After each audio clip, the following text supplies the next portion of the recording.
Hello दोस्तों, कैसे हैं आप सभी लोग। आई होप आप इंजॉय कर रहे हैं अपने हर पल को। और मैं हेमा सिंह फिर से एक दिल को छू लेने वाली स्टोरी छोटी बेटी के साथ, जो आपको सोचने पे मजबूर कर देगी। थप्पड़ की आवाज़ से सारा घर गूंज उठा था। नीलेश ने अपनी बेटी के कई थप्पड़ जड़ दिए। कुछ करती धरती नहीं है, बस हमेशा खाने के पीछे पड़ी रहती है। पढ़ाई में जीरो, काम में जीरो, बस खाने में सबसे आगे। नीलेश अपनी बेटी को डांटे जा रहा था। बेटी रो रही थी। नीलेश की दो बेटियां थीं।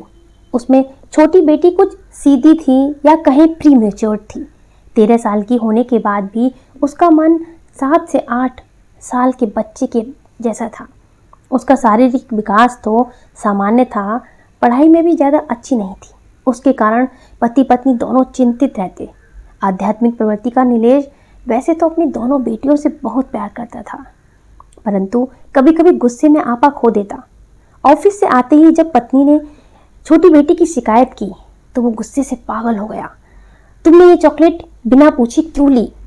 जवाब दो, अब आगे से ऐसा नहीं करोगी। बेटी रो रही थी, परंतु पिटने के बाद भी ढीठ बनी कोई उत्तर नहीं दे रही थी।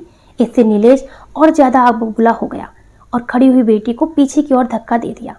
पीछे पड़े हुए डबल बेड से उसका सर टकराया और बेटी चीख कर बेहोश हो गई। नीलेश का सारा गुस्सा हवा हो गया था। जल्दी से वो डॉक्टर के पास बच्ची को ले गया, परंतु ब्रेन हैमरेज हो जाने के कारण बच्ची को ना बचाया जा सका। घर वालों ने जल्दी जल्दी बच्ची का अंतिम संस्कार कर दिया, परंतु नीलेश डिप्रेशन में चला गया। उसे अपनी छोटी बेटी के खोने का गहरा सदमा लगा था। अनेक डॉक्टरों और साइकोलॉजिस्ट से उसका महीनों इलाज चला। कहा जाता है ना, वक्त का मरहम। वो 10 से 11 महीने में सामान्य हो गया। वो अपनी बेटी के मरने के 10-11 महीने के बाद आज पहली बार अपने स्टडी रूम में गया। कमरे का ताला खोलकर कमरे की थोड़ी सफाई की और एक किताब लेकर पढ़ने लगा। पढ़ते पढ़ते उसे रात्रि के 1 बज गए थे। अचानक हवा का एक हल्का सा झोंका उसके शरीर से टकराया। पहले तो उसने ध्यान नहीं दिया, परंतु जब ये बार बार एक ठंडी हवा का झोंका उसके शरीर से टकराने लगा तो उसने अपने कमरे की खिड़कियां और दरवाजे की ओर देखा। वो तो सब बंद थे, पंखा भी नहीं चल रहा था। उसका ध्यान भंग हो गया। तभी उसे लगा कि कोई उसे पुकार रहा है, पापा पापा। नीलेश बुरी तरह घबरा गया। उसने उठने का प्रयास किया। पापा पापा प्लीज़, डरना मत, जाना मत, मैं आपकी ही बेटी हूँ। नीलेश को केवल आवाज़ें आ रही थी, उसे कुछ दिखाई नहीं दे रहा था। वो आवाज़ को पहचान गया। ये उसकी मृत बेटी की आवाज़ थी। पापा, ये आपने मुझे किस दुनिया में भेज दिया है? मैं ना तो जिंदा हूँ ना ही मर पाई हूँ। किसी से बोलने की कोशिश करती हूँ तो वो मुझे सुन नहीं पाते। किसी को छूने के लिए हाथ बढ़ाती हूँ तो वो हाथ से निकल जाता है। हवा में ही उड़ती रहती हूँ। खाने की सारी चीज़ें मेरे सामने होती हैं, पर मैं खा नहीं पाती। केवल उनकी खुशबू ही आती रहती है। पिता का डर समाप्त हो गया था। उसकी आंखों से आंसू की धारा बह रही थी। पापा, आपने अपनी राजकुमारी को ये कहाँ भेज दिया है? पिता की सुबकियाँ बंद गई थी। वो गिरने ही वाले थे। उन्होंने अपनी कुर्सी को पकड़ लिया और बोला, बेटी, मैं तेरा गुनहगार हूँ, मुझे माफ़ कर दे। बेटी बोली, पापा, एक रात मैंने अपनी मम्मी से बोलने का प्रयास किया। वो मुझसे डर गई थी और आपने यज्ञ हवन कराकर मुझे मेरे घर से ही बाहर कर दिया। प्लीज़ पापा, अब मैं इस तीसरी मंजिल पर आपके स्टडी रूम में रहती हूँ। प्लीज़ पापा, मुझे यहाँ से बाहर मत निकालना। मैं आपकी कोई भी चीज़ नहीं छूऊंगी, ना ही छेड़ूंगी। पक्का प्रॉमिस पापा, पक्का प्रॉमिस पापा। नहीं नहीं मेरी बेटी, मैं अपने किए पर बहुत शर्मिंदा हूँ। उसने हवा में अपने दोनों हाथों को बांधकर अपनी बेटी को छाती से लगाने का असफल प्रयास किया। नीलेश की आंखों से आंसू रुक नहीं रहे थे। तुम्हें मुझसे कोई अलग नहीं करेगा, तुम इसी कमरे में रहो। नीलेश अपने आप को बहुत मुश्किल से संभाले हुए कुर्सी में बैठा हुआ रोए जा रहा था। प्लीज़ पापा, आप रोइए मत, मुझे बहुत दुख हो रहा है। मैं आपके आंसू भी नहीं पहुंच सकती।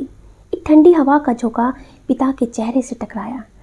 पापा, मुझे आपके मोबाइल पर गाने सुनने और चॉकलेट खाने का बहुत मन कर रहा है। प्लीज़ पापा, प्लीज़ पापा, आप मुझे डांटना मत। परंतु मेरी बच्ची, तुम चॉकलेट कैसे खाओगी? पिता ने रोते हुए कहा। तभी अचानक नीलेश के दिमाग में कुछ आया। वो भागकर नीचे की मंजिल पर गया और छोटा सा हवन कुंड वो चॉकलेट और टॉफ़ियाँ ले आया। उसने टॉफ़ी और चॉकलेट इकट्ठा करके उसमें आग लगा दी और बोला, बेटी तुम खा तो नहीं सकती, परंतु इसके जलने से आने वाली खुशबू तुम्हारी कुछ तृप्ति तो कर ही सकती है।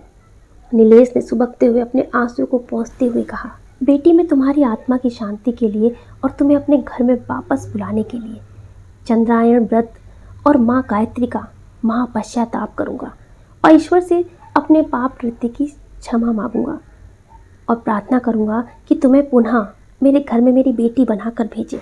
नीलेश ने मोबाइल पर गाना चलाकर उसे मेज पर रख दिया और अपने स्टडी रूम से रोते रोते और लड़खड़ाते हुए नीचे चला गया। टॉफ़ी चॉकलेट की खुशबू से पूरा स्टडी रूम महक रहा था। मंद मंद आवाज़ में गाने चल रहे थे और आराम कुर्सी धीरे धीरे हिल रही थी। नीलेश की राजकुमारी उस पर आराम से सो रही थी। बस इतनी सी थी ये कहानी। फ्रेंड्स, कहते हैं ना, कभी भी हमें अपना आपा नहीं खोना चाहिए, क्योंकि कभी कभी गलती से ऐसी गलती हो जाती है जिसका सुधार व्यक्ति चाहकर भी नहीं कर सकता। जिस प्रकार नीलेश आध्यात्मिक प्रवृत्ति का होते हुए भी गुस्से में अपना बैलेंस खो बैठा और एक गलती हो गई जिसका ना तो पश्चाताप था और ना ही कोई सुधार। फ्रेंड्स, कैसी लगी ये स्टोरी मुझे कमेंट जरूर करें। और अगर आपको भी गुस्सा आता है तो आप कैसे शांत होते हैं, कैसे अपने को काम करते हैं, हमसे शेयर करें ताकि दूसरे लोगों को भी हेल्प हो सके। और हम मिलते हैं आपसे अपने नेक्स्ट वीडियो में। Till then, bye and take care.